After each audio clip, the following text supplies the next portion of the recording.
Trubor nakaslem jong unongsan Hima. Superintendent of Police ka Southwest Khasi Hills, Uba Bijarwa, ula pentip bakidon hanyongot ki Pulit ki bala Mynsaw na ka Jingmih ka Jingkulmar ka Jingalang ka Dorbar Hima Langren, ka bala penong ha ka office Hima Langren ha Phlangdiloin menta ka sngit ho dieng, bat Napdeng kini ki hanyongot udon Uwei Pulit ubala Mynsaw jor. Haka kerwo kubor USP ulaong wakidon kumba khatsan spa Ngut ki balwan ban shimbenta ha Jingalang bat Napdeng kini kide kinong kershan jong usiem ka Hima Langren upa iem nang te sing siem yong.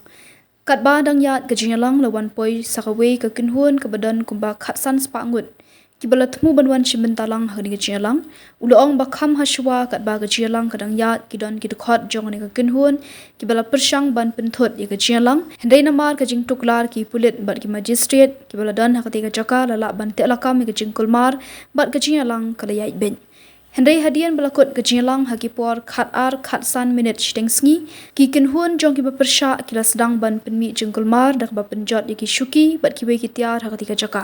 haba ki Pulit bat ki magistrate kila tuklar ban yada na ke jingsya penjot ki tiar kitar bat ban pensangi ki pat ba ban rung syapo ke rensan ki katu kani ki pat ba kila kawang mau ki Pulit ke balawan ra ke jing Mynsaw ki hanyongot ki Pulit bat Uwei ula Mynsaw jor.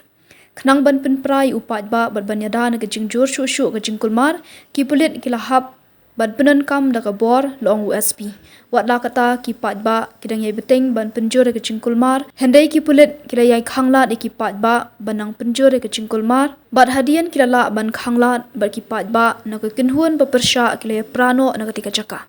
menta ke jinglong jiman kala jai balala ban telakam hendai ki Pulit kidang yai beteng ban pahara syakatiga jaka bat kathan ban petngor bat yada na ke Jingmih biang ke huri hura menta ki Pulit kidang ap ya ke FIR ke bala ban ujor da usiem ke Hima Langren nak benta ban le ek badan kam kat kum kaan.